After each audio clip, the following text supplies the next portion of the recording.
Assalamualaikum warahmatullahi wabarakatuh. Perkenalkan, nama saya Dinda Aulianisha dengan NIM 230101110012.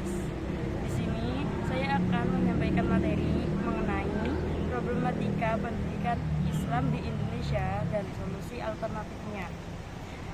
Yang materi pertama yang akan saya bahas mengenai problematika pendidikan Islam di Indonesia. Terdapat 3 problematika pendidikan Islam di Indonesia, yaitu problematika ontologi pendidikan Islam, dan yang kedua problematika epistemologi pendidikan Islam, dan yang terakhir problematika aksiologi pendidikan Islam. Baiklah, yang pertama yang akan saya bahas yaitu mengenai problematika ontologi pendidikan Islam. Apa sih problematika ontologi pendidikan Islam itu? Problematika ontologi pendidikan Islam berkaitan dengan pemahaman dan penafsiran pada konteks Islam itu sendiri. Dan juga problematika itu berakar pada sumber-sumber Islam itu sendiri mengenai moral, intelektual, dan spiritual. Problematika ontologi pendidikan Islam memiliki 3 problem pokok, yaitu yang pertama masalah mendasar yang terdiri dari landasan keagamaan, yang kedua landasan empiris, dan yang ketiga landasan filosofis, yang mana yang di dalamnya itu terkait dengan kajian dan dimensi yang menyangkut pendekatan ilmu Islam yang bersifat universal seperti hakikat manusia, akhlak, iman, dan ilmu pengetahuan dan lain sebagainya, yang mana itu diambil dari kajian kauliyah dan kauniyah yang membutuhkan pendekatan filosofis. Masalah yang kedua yaitu masalah struktural, ditinjau dari demografis dan geografis, yaitu seperti kota, pinggiran kota, desa. Tinjau dari pengembangan jiwa manusia dikategorikan sebagai masa anak-anak, masa remaja, masa dewasa, dan masa menua. Dan yang berikutnya dari ekonomi, dari segi ekonomi, yaitu masyarakat kaya, masyarakat menengah, dan masyarakat miskin. Lalu yang berikutnya ditinjau dari pendidikan, yaitu pendidikan anak usia dini, pendidikan sekolah dasar, pendidikan menengah, dan perguruan tinggi. Setelah itu dalam suatu nilai dan makna yang dapat diinternalisasikan dalam diri seseorang melalui berbagai cara, media, dan forum. Dan masalah yang ketiga ialah, dan masalah yang terakhir, masalah operasional, yang mana secara mikro akan berhubungan dengan komponen pendidikan Islam, yaitu 5 faktor pendidikan Islam. Yang pertama, tujuan pendidikan, pendidik dan kependidikan, lingkungan pendidikan, dan konteks pendidikan itu sendiri. Secara makro menyangkut pendidikan pada Islam, yaitu dalam sistem sosial, budaya, politik, agama, dan juga ekonomi. Dan yang selanjutnya saya akan membahas mengenai problematika epistemologi pendidikan Islam. Epistemologi pendidikan Islam yaitu ilmu teori, ilmu pengetahuan teori, yakni bagaimana cara mendapatkan pendidikan dari objek yang ingin dipikirkan. Epistemologi pendidikan Islam lebih diarahkan kepada metode pendekatan yang dapat membangun ilmu pengetahuan Islam. Dengan adanya itu, metode ini dapat mempermudah upaya untuk membangun ilmu pendidikan Islam secara lebih cepat. Dan kemudian dengan epistemologi ini merupakan suatu metode yang berbasis proses, yang dimana epistemologi ini memiliki masalah yang masalah atau problematika yang sangat kompleks, yaitu yang pertama, seringkali dianggap sebagai pendidikan yang tradisional. Hal ini wajar karena orang memandang bahwa pendidikan Islam itu cenderung pada lemahnya penggunaan metodologi yang dimana metodologi pengetahuan yang dimana itu cenderung dihinggapi oleh sesuatu yang tidak menarik perhatian. Setelah itu, kedua, persoalan ini Islam itu kurang khawatir terhadap perubahan pendidikan Islam yang bersifat kognitif dalam suatu nilai dan makna yang dapat diinternalisasikan dalam diri seseorang melalui berbagai cara, media, dan forum. Dan masalah metodologi pengajaran agama yang menitik beratkan pada seseorang. Dan yang ketiga, metodologi pengajaran lebih menekankan secara tradisional, yakni menitik beratkan pada suatu hal yang lebih menekankan pada anak didik agar lebih menghafal teks-teks dan isu-isu sosial keagamaan yang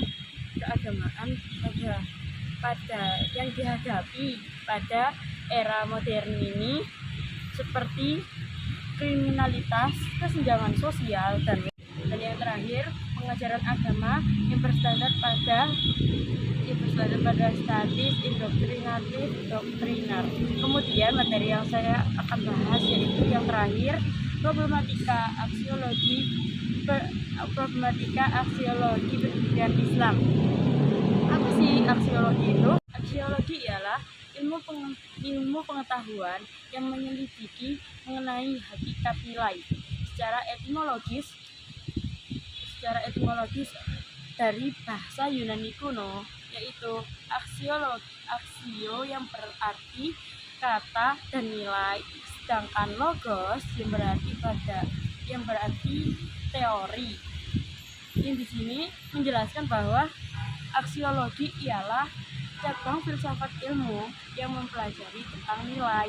Selanjutnya kita akan membahas problematika yang ada pada aksiologi, yaitu yang pertama, dalam pendidikan Islam kurang berorientasi dalam perkembangan zaman yang sekarang, di mana pendidikan Islam ini kurang mampu berperan dan mendorong generasi sekarang agar menjadi generasi yang diharapkan di zaman modern ini.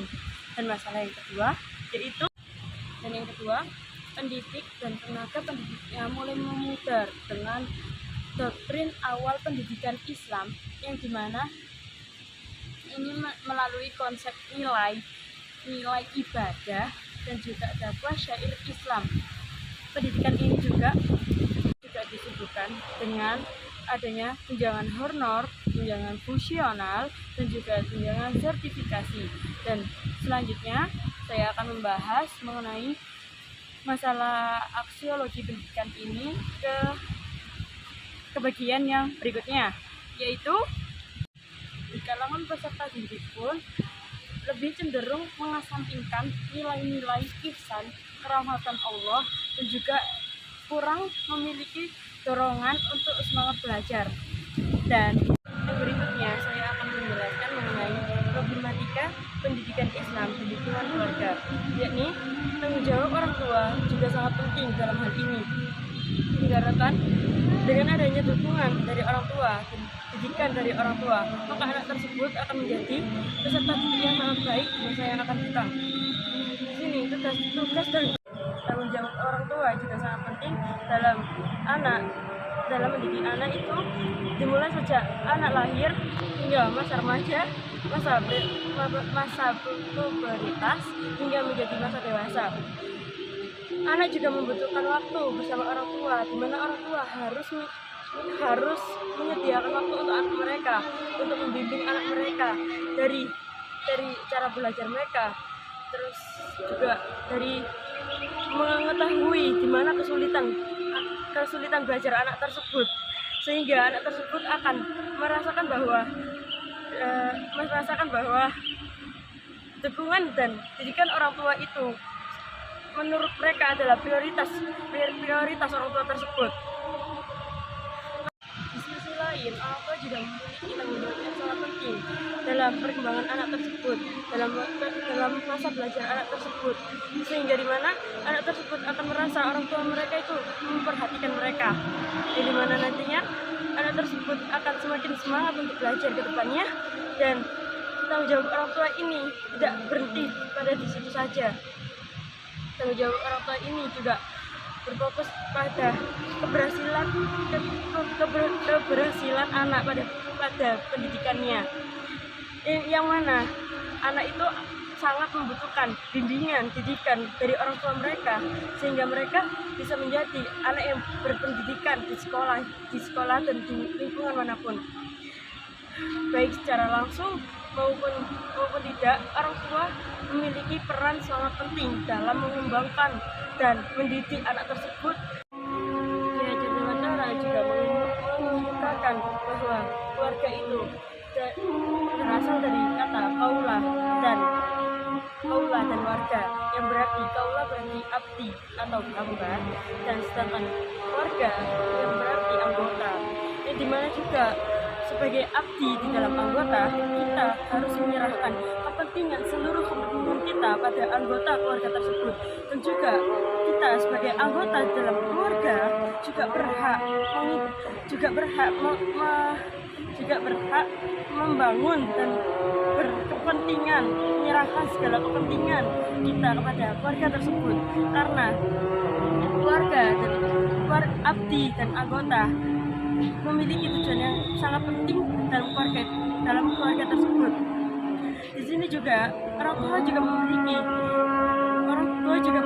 peran yang sangat penting dan sangat berpengaruh terhadap anaknya, sehingga peserta didik tersebut dapat menjadi seseorang yang berpendidikan, dan kemudian peserta didik juga berhak mendapatkan seluruh tanggung jawab orang tua kepada dirinya, yang dimana peran orang tua juga sangat penting dalam menumbuhkan dan mengembangkan kepribadian anak dalam masa belajar itu, dan suri tauladan bagi anak, suri tauladan orang tua pada anaknya juga sangat dibutuhkan dalam hal ini, karena dengan begitu anak akan menumbuhkan suri tauladan yang baik, karena kan orang tua itu dapat mendidik dan membimbing anak mereka menjadi seseorang yang dapat berproses lebih baik. Dan kemudian orang tua yang memiliki kesibukan dan sehingga melupakan kewajiban mereka dalam mendidik anak mereka, dapat membuat anak tersebut cenderung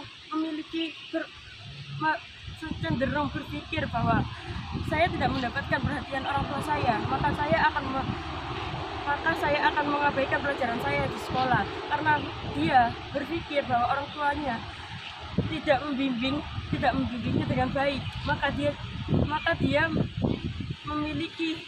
tidak memiliki semangat dalam belajarnya, dikarenakan orang tuanya yang tidak mendukung dan mendidik anaknya dengan baik. Dan kemudian saya akan membahas problematika pendidikan Islam di lingkungan keluarga, yaitu yang pertama, orang tua memiliki kesibukan yang sangat sibuk sehingga tidak dapat membimbing anaknya dengan baik, sehingga anak merasa bahwa saya kurang perhatian dan kurang didikan dari orang tua, sehingga anaknya menjadi seorang anak yang tidak memiliki kepribadian yang baik.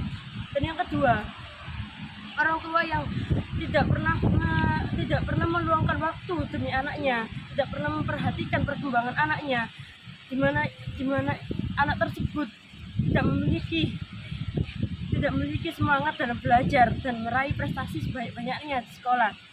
Oleh karena itu, dan anak tersebut mendapatkan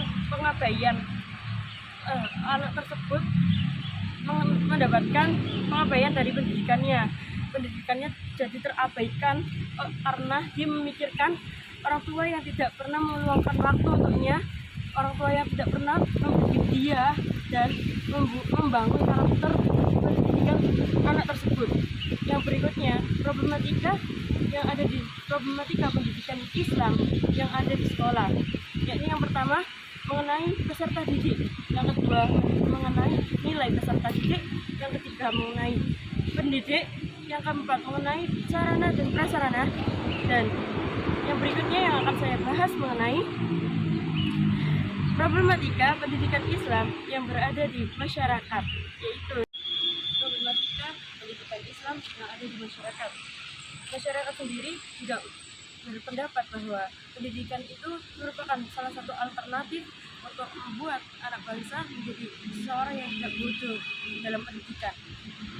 Oleh karena itu, ada beberapa problematika yang ada dalam masyarakat, problematika pendidikan Islam yang ada dalam masyarakat. Yang pertama ialah masyarakat sekitar tidak peduli dengan adanya perkembangan pendidikan Islam pada anak-anak, dan masyarakat itu sangat belum mendukung dalam hal ini. Dan yang kedua ialah situasi di lingkungan sekitar sekolah masih terdapat perjudian, terus game online dan bar yang dapat merusak anak generasi sekarang. Dan yang ketiga, di kota-kota besar orang tua juga mengabaikan anak-anak mereka dalam pembelajaran. Orang tua hanya mementingkan anak-anak mereka di sekolah saja. Orang tua hanya berpikir anaknya perlu disekolahkan saja, tapi tidak dengan agama mereka, tidak dengan pendidikan agama mereka, yang dimana orang tua tidak meletakkan anak contohnya pada pondok pesantren ataupun majelis-majelis agama yang dapat mendidik anak tersebut dan mengenalkan agama dan mengenalkan pengajaran agama pada anak tersebut. Melainkan orang-orang di kota besar itu hanya menginginkan anaknya pintar di sekolah saja, bukan dalam pendidikan agama. Dan yang berikutnya saya akan menjelaskan mengenai solusi dari problematika ontologi pendidikan Islam, yaitu problematika ontologi pendidikan Islam. Problematika ini, dalam ontologi pendidikan Islam, manusia memiliki wewenang dan juga potensi dalam dirinya sendiri untuk menjadi seseorang yang berpendidikan. Dan di sini manusia juga memiliki suatu hak dalam dirinya untuk mengembangkan potensi dalam dirinya agar menjadi seseorang yang berpendidikan. Dan juga ontologis ini mengarahkan kepada kurikulum agar lebih banyak mengelola data dan informasi yang dapat membuat seseorang memiliki potensi yang tinggi dan juga mengembangkan diri seseorang melalui ontologi ini. Dan yang kemudian yang akan saya bahas itu problematika ontologi pendidikan Islam yang kedua adalah ini mengajarkan pada verbal yang membangun dan membentuk sesuatu dari metode mengumpulkan data dan juga mengumpulkan data dan informasi yang dapat dihafal-hafalkan. Dan yang kemudian dan yang terakhir yaitu ontologis ini, di mana pembelajarannya diambil dari Allah yang mengajarkan kepada Nabi Adam dalam menyebutkan nama-nama benda. Dan yang kemudian yang akan saya bahas mengenai problematika epistemologi pendidikan Islam, yang dimana itu epistemologi ini yang berikutnya yang akan saya bahas mengenai solusi epistemologi pendidikan Islam, yaitu yang pertama mengenai menghilangkan paradigma dikotomi pada ilmu agama dan juga ilmu umum, yang dimana ilmu tidak bebas dinilai, namun ilmu bebas untuk dinilai. Dan ini juga mengupayakan pada integralisasi yang ada pada ilmu agama. Dan yang kedua yang akan saya bahas, yang kedua merubah pola pendidikan dari indoktrinatif menjadi partisipatif pada guru dan murid, yang dimana guru dan siswa, yang dimana siswa dapat berpartisipasi dalam hal ini, sehingga siswa diberikan pemenang untuk berpikir kritis, optimis, dinamis dalam pembelajaran tersebut. Dan siswa juga berhak mengkritik guru apabila terjadi kesalahan pada penjelasan guru tersebut. Intinya, pengubahan ini membuat siswa dan guru sama-sama berpartisipasi dalam kegiatan belajar mengajar dalam pendidikan Islam. Dan yang ketiga ialah yaitu merubah paradigma ideologis menjadi paradigma yang berpijak pada wahyu Allah, yakni di mana paradigma ideologis menjadi paradigma ilmiah, yang di mana paradigma ini tidak memberikan ruang bebas berargumentasi dikarenakan paradigma ilmiah ini berpijak pada wahyu Allah, yang mana tidak sembarangan untuk bebas dinilai. Dan yang keempat ialah yaitu perlu dilakukan rekonstruksi kurikulum, yang mana kurikulum yang masih sekuler ini atau yang disebut spiritual dirubah menjadi kurikulum yang bersifat tauhid, yang mana kurikulum ini mengajar pada alam semesta dan juga tauhid, yang mana ini sebab ilmu pengetahuan yang bersumber dari alam semesta dan juga ayat qauliyah dan naqliyah ini harus bisa adalah ilmu Allah.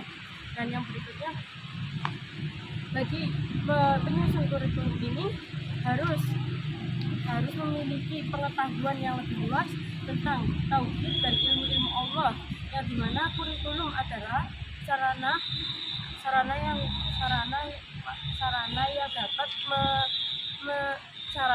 dapat menjadikan target pada pendidikan.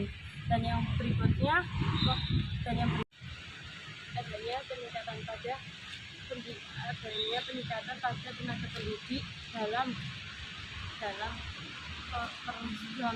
personalitas, yaitu kompetensi sosial, kompetensi personal, dan juga kompetensi personalitas. Dan yang berikutnya saya akan membahas solusi dari problematika aksiologi pendidikan Islam. Dengan adanya pemenuhan kompetensi inilah pendidik akan menemukan metode yang akan diterapkan. Dan yang berikutnya saya akan menjelaskan mengenai problematika aksiologi pendidikan Islam, mengenai solusi problematika pendidikan Islam yang ada di Indonesia.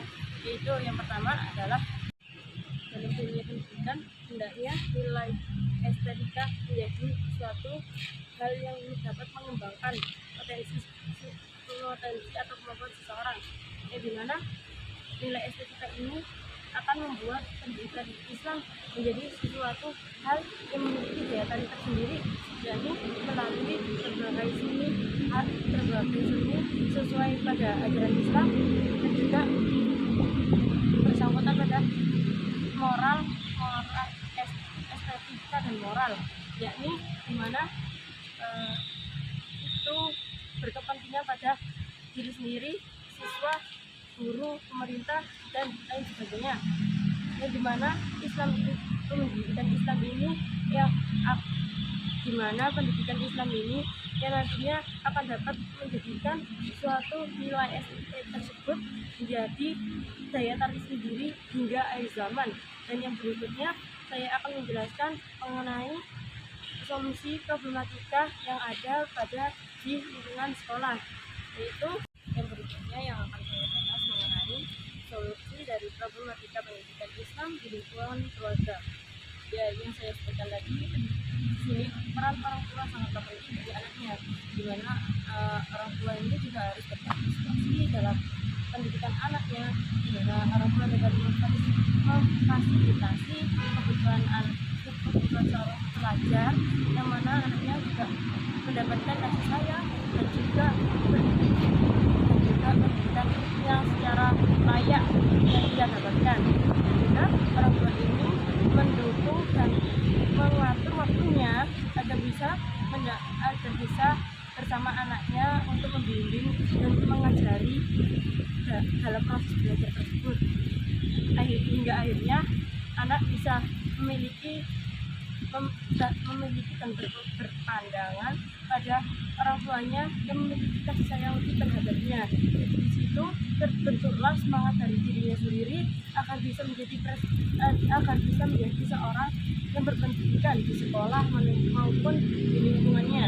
Dan juga dengan adanya dukungan dari orang tua ini, anak akan bisa tahu dan bisa mengatur waktu belajarnya, sehingga dimana anak ini akan lebih bersemangat belajar karena kan mengetahui bahwa dia memang membutuhkan dukungan dari orang tua tersebut. Dan juga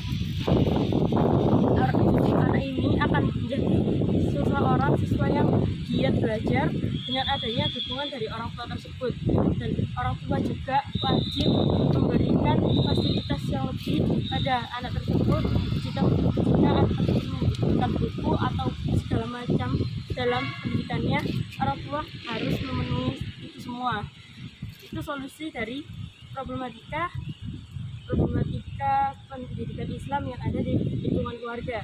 Dan yang berikutnya yang akan saya bahas mengenai solusi problematika yang berada pada lingkungan sekolah, yang dimana di lingkungan sekolah ini guru juga berperan penting pada siswa, yang dimana siswa juga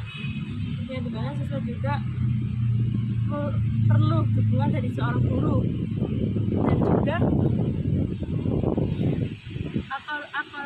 alokasi waktu yang juga dibutuhkan oleh siswa kepada guru, yang mana waktu itu digunakan dengan sebaik mungkin agar siswa dapat menerima ilmu yang dibahas oleh guru tersebut. Dan kemudian sarana prasarana dari sekolah tersebut juga dapat mengembangkan potensi dari siswa tersebut.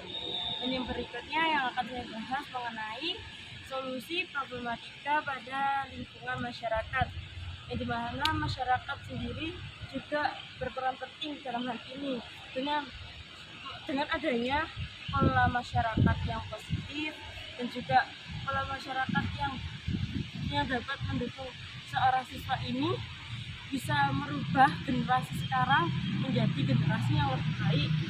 Contohnya ya seperti yang berada di daerah kota saya, di Surabaya itu masyarakat sangat tidak peduli dengan pendidikan seseorang. Dia hanya peduli pada pendidikan anaknya sendiri, yang dimana mereka berpikiran biarin dia sekolah gini, yang penting anakku sekolah gini. Kita harus merubah pola pikir masyarakat yang seperti itu, di mana masyarakat itu akan berpikir bahwa pendidikan anak di masyarakat itu memang penting agar anak tidak salah pergaulan dan dapat membuat anak merubah pola pikirnya menjadi negatif. Dan berikutnya masyarakat juga harus bisa mendukung anak-anak yang dimana dia awalnya mengenai pengaruh yang negatif menjadi pengaruh yang positif, karena masyarakat tersebut bisa mendukung ke arah yang lebih baik, yang dimana nantinya anak itu akan merasa bahwa lingkungannya memang lingkungan yang positif, lingkungan yang mendukung dia menjadi peserta didik yang lebih baik. Dan nantinya dimana masyarakat tersebut bisa melihat pandangan bahwa bukan hanya anaknya saja yang membutuhkan sesuatu yang baik, namun lingkungannya juga membutuhkan sesuatu yang lebih baik itu. Begitulah pemaparan materi yang saya sampaikan. Maaf apabila banyak kata dan banyak kesalahan dalam kata, mohon dimaafkan karena saya hanya manusia biasa yang tidak bisa luput dari kesalahan. Dan kurang punya saya berucap terima kasih kepada kalian semua yang telah menonton. pemaparan materi dari saya. Sekian dari saya akhiri. Wassalamualaikum warahmatullahi wabarakatuh.